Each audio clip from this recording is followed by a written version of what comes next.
Ça fait plus de 6 mois que l'Algérie se joue de nous, que l'Algérie humilie la France.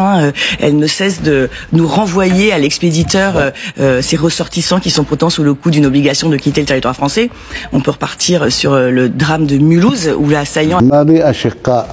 وما نتخلاوش عليهم وعكس ما راهم يقولوا مش مانيبيولو داك شغلهم الماضي فوق راسنا وساعدناهم منذ استقلالنا وحنا نساعدوا والرؤساء انا خدمت مع رئيس المرحوم الله يرحمه خدمنا بنيه وكان يعني معترف بالجميل تاع الجزائر.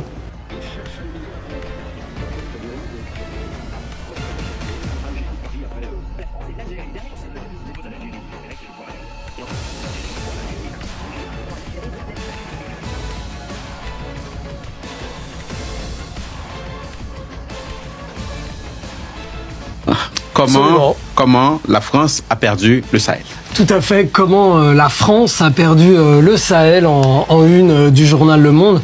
Donc vous remarquerez que la question n'est pas est-ce que la France a perdu le Sahel, mais bien comment la France a perdu le Sahel. Du Niger au Mali en passant par le Burkina Faso, c'est le sous-titre. Les coups d'État survenus depuis 2020 marquent une rupture profonde. Et on va voir, enfin Le Monde propose d'examiner comment. Regardez cette double page intérieure. Donc d'abord, ce qui saute aux yeux, c'est bien évidemment cette carte.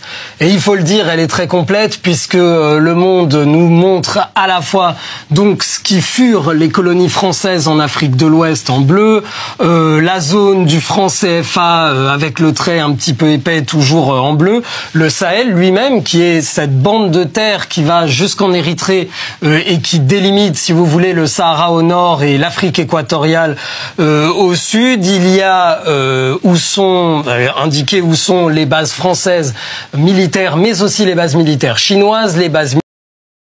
Un empire peut tomber en un jour, mais il faut des siècles pour entendre l'écho de sa chute. Cette phrase revisitée de Camus, elle colle parfaitement, je trouve, à ce qui se trame au Sahel. Oui, c'est une image très forte. On va se pencher aujourd'hui sur un événement récent, oui, mais vraiment lourd de sens. Le retrait simultané, en mars 2025, du Mali, du Burkina Faso et du Niger. Ils quittent l'Organisation internationale de la francophonie, tous les trois ensemble. Un séisme, comme vous disiez en préparation. Peut-être silencieux pour certains, mais absolument majeur. Absolument. Et notre analyse, elle va s'appuyer sur des extraits du texte « Le crépuscule français et l'aube algérienne au Sahel ». Le but, c'est vraiment de creuser la signification de ce tournant. Qu'est-ce que ça implique pour la région? Comprendre les dynamiques profondes, oui. Alors, commençons par le fait brut. Les trois pays s'en vont. Ils claquent la porte et leur communiqué commun, il est sans équivoque.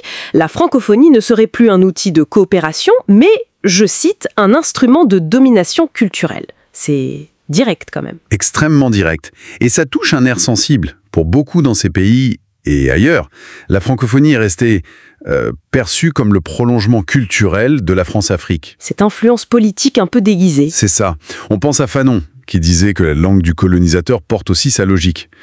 Ce départ groupé, franchement, c'est un des coups symboliques les plus durs portés à, disons, à la puissance symbolique française en Afrique depuis les indépendances. Vraiment. Oui, c'est ce que suggère l'analyse. Et ce divorce symbolique, il faut le dire, il s'ajoute à une série de revers très concrets pour la France sur le terrain. Tout à fait. On se souvient, l'expulsion du Mali en 2022, la rupture avec le Burkina Faso en 2023, et puis le retrait forcé du Niger en 2024. Une séquence rapide et difficile. Et derrière ça, l'opération Barkhane. Lancée en 2014, 10 ans d'engagement, 5000 soldats au plus fort, des milliards dépensés. Oui, un investissement énorme. Et le résultat? Le terrorisme non seulement n'a pas été endigué, mais il a gagné du terrain. Et surtout, la France a perdu le soutien populaire local. C'est un peu la citation de Jonot, ça. Les grandes défaites ne font pas de bruit. C'est très juste, elles sont souvent silencieuses au début. Et la réaction de Paris, d'ailleurs, quand on entend parler de repenser notre présence, de coopérer autrement, ça sonne plus comme une reconnaissance d'échec, une tentative de sauver les apparences, qu'une véritable nouvelle stratégie pensée en amont. L'analyse cite un ancien diplomate africain qui dit, avec une pointe d'ironie, « La France en Afrique, c'est un roman qui se termine mal, mais que Paris continue à relire. » C'est assez parlant.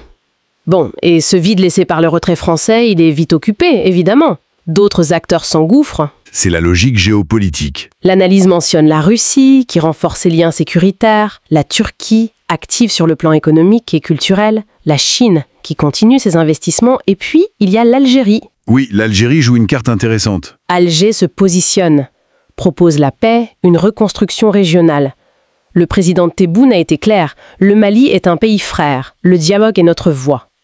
Une offre de médiation. Et l'Algérie a des atouts pour ça. Son histoire de médiation, on pense à l'accord d'Alger de 2015, même s'il a eu des difficultés. Bien sûr.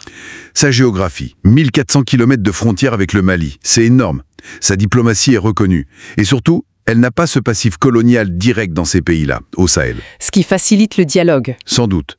Elle peut parler à différents acteurs internationaux. Elle est vue un peu comme le dit l'analyse, une puissance pivot silencieuse. Les propositions de Tebboune sont concrètes. Rouvrir les frontières, offrir une médiation.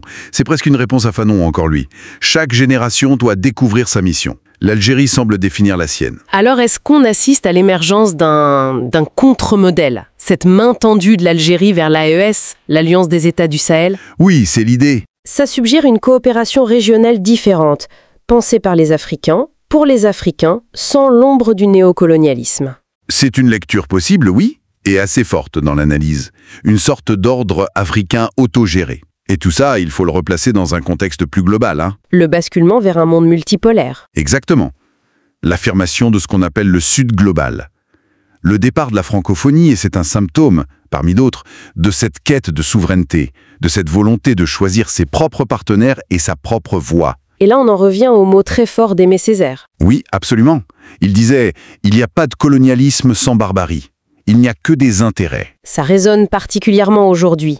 D'où l'importance, comme disait Camus, de bien nommer les choses. Précisément. Mal nommer un objet, c'est ajouter au malheur du monde. Ce qu'on observe, alors ce n'est peut-être pas juste un déclin français, Non, c'est plus complexe. mais plutôt une montée en conscience africaine. Une volonté d'écrire sa propre histoire avec ses propres mots. Tout à fait. Une nouvelle page est en train de s'écrire au Sahel.